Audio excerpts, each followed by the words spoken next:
لله نحمده ونستعينه ونستغفره ونؤمن به ونتوكل عليه ونعوذ بالله من شرور أنفسنا ومن سيئات أعمالنا من يهده الله فلا مضل له ومن يضلله فلا هادي له ونشهد أن لا إله إلا الله وحده لا شريك له ونشهد أن سيدنا وحبيبنا وشفيعنا وسندنا محمدا عبده ورسوله صلى الله تعالى عليه وعلى آله وأصحابه وبارك وسلم تسليما كثيرا كثيرا أما بعد فأعوذ بالله من الشيطان الرجيم بسم الله الرحمن الرحيم وما آتاكم الرسول فخذوه وما نهاكم عنه فانتهوا وقال النبي صلی اللہ علیہ وسلم من احدث فی امرنا هذا ما ليس منه فهو رد۔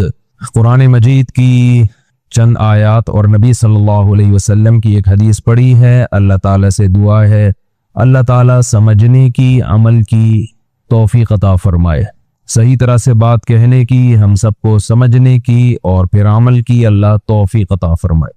میں بار بار ایک بات کہتا ہوں، میڈیکل سائنس کی باتوں میں جایا کرو، لیکن وہ باتیں جو بہت پیچیدہ ہیں ان کو لفٹ نہیں کرایا کرو۔ کچھ چیزیں نیچر سے میچ ہی نہیں کرتی ہیں۔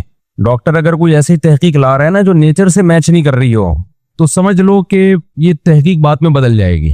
تمام انبیاء، صحابہ، ان کو بھی تھکاوٹ ہوتی تھی، کیا وہ چائے کافی پی کے تھکاوٹ دور کرتے تھے؟ تھکاوٹ دور کرنے کا نیچرل طریقہ ہے نیند، سو جاؤ بس۔ اس کے علاوہ کچھ پی کے تھکاوٹ دور کر رہے ہو، اس کا مطلب یہ نیچرل نہیں ہے۔ آج اس کے فائدے آپ کے سامنے ہیں، کل تباہی بربادی ہوگی۔ خیر یہ ٹاپک نہیں ہے، تو چند باتیں آپ کی خدمت میں بڑے آرام سے، تمیز سے پیش کرنے کا ارادہ ہے۔ اللہ کرے کہ وہ ہم سب کی سمجھ میں آ جائیں۔ مقصد کسی فرقے پہ رد کرنا، کسی پہ طنز کرنا، کسی کا مذاق اڑانا نہیں ہے۔ چند باتیں ہیں جو آسانی سے سمجھ میں آ جائیں تو میرا خیال ہے ہم سب کا بہت فائدہ ہوگا، کیونکہ اس طرح کے موضوعات کو جب چھیڑو نا تو پھر ایک نئی جنگ چھڑ جاتی ہے یوٹیوب کی دنیا میں۔ میری حضرت اقدس حضرت مفتی تقی عثمانی صاحب سے مجھے زیارت کی اللہ نے موقع دیا چند دن پہلے، تو میں نے حضرت سے عرض کیا کہ حضرت یہ جو مختلف قسم کے باطل فرقے آج کل یوٹیوب پہ آئے ہوئے ہیں، ان کا جواب دو تو مصیبت، جواب نہ دو تو مصیبت۔ جواب دو تو یہ لوگ کیا کرتے ہیں کہ پھر اس جواب میں جو اصل جواب ہوتا ہے نا اس کو نہیں لیتے، ایک دو جملے کٹ کر کے جواب ریکارڈ کروا دیتے ہیں۔ یہ چیز ان کے یوٹیوب میں ان رہنے کا ذریعہ بنتی ہے، یعنی آپ ان کو جتنا چھیڑیں گے تو وہ جواب، پھر یہاں سے جواب، پھر وہاں سے جواب، پھر یہاں سے جواب، پھر وہاں سے جواب، تو ان کا تو کوئی کام ہی نہیں ہے اس کے علاوہ۔ اس سے انہیں موقع ملتا ہے یوٹیوب میں ان رہنے کا، گھسے رہنے کا، ان کو اگر آپ لفٹ کراتے ہیں، کیونکہ ہر چیز کا جواب جو ہے نا، کچھ چیزیں ایسی ہوتی ہیں جو آپ کو جب تک اس سطح کی نالج نہیں ہے تو وہ باتیں آپ کی سمجھ میں ہی نہیں آئیں گی۔ اس کے لیے ایک اسٹینڈرڈ کی نالج ہونی چاہیے، اس نالج کے بعد وہ باتیں آپ کی سمجھ میں آتی ہیں۔ مثال کے طور پر ایک آدمی کو امام بخاری کا ہی نہیں پتا ہو، جاہل ہو وہ اتنا بڑا، آپ نے کوئی حدیث پیش کی، وہ کہے میں بخاری کو مانتا ہی نہیں، اور امام بخاری کے بارے میں بعض علماء نے جرح کی ہے، ان پہ اعتراضات کیے، وہ اعتراضات کتابوں سے نکال کے دکھا دے، تو آپ بتاؤ کہ جس کے پاس تھوڑی سی نالج ہوگی اس کو تو غصہ آئے گا نا کہ یار تو امام بخاری کو نہیں چھوڑ رہا ہے بھائی، تو اس پر تو پوری امت متفق ہے ان پر۔ اب اگر چند لوگوں نے جرح کی ہے تو چند لوگوں کی جرح معتبر نہیں ہے، پوری امت کو دیکھا جائے گا نا، پوری امت کیا کر رہی ہے، کیا کہہ رہی ہے، ان کے بارے میں کیا کمنٹس ہے۔ دو چار لوگوں نے الٹا پلٹا کہہ دیا تو اس سے کیا ہوتا ہے، وہ تو ہر ایک کے بارے میں لوگ کہتے ہیں۔ اب یہ بات ایک عالم کی سمجھ میں آئے گی، یا جس کو امام بخاری کا مقام پتہ ہے اس کو سمجھ میں آئے گی، جس کو کچھ بھی علم کی زیرو ہے وہ اس کو تو سمجھ میں ہی نہیں آئے گی یہ بات۔ اس کو پہلے ایک اصول سمجھانا پڑے گا کہ اتنی بڑی امت غلط نہیں ہو سکتی۔ اسی طرح آج بہت سے اسکالرز اتنی بڑی بڑی شخصیات پہ طنز کر رہے ہیں کہ جن کے پاس بیسک نالج ہوتی ہے نا دین کی، وہ ان شخصیات پہ کبھی بھی طنز برداشت کر ہی نہیں سکتے۔ وہ کہیں گے یہ تو پورا عالم اسلام کو آپ اس کی جڑیں کھوکھلی کر رہے ہیں آپ۔ لیکن یہ بات عوام کو سمجھانا بہت مشکل ہے، عوام کی کھوپڑی میں لانا مشکل، کیونکہ ان کے پاس بیسک نالج بھی نہیں ہوتی، تو پہلے ان کو بیسک نالج دینی پڑتی ہے، اس کے لیے کتابیں ہیں، اس کے لیے نصاب ہے، سلیبس ہے۔ دیکھو دنیا میں جو بھی علم ہے، یہ بات کر کے میں اصل ٹاپک کی طرف آتا ہوں، پراپر وے میں علم حاصل کیا جاتا ہے نا ہر چیز کا۔ کیا خیال ہے کبھی دنیا میں کوئی نصاب، کوئی ایسا ہی نالج، ایسا علم آپ نے دیکھا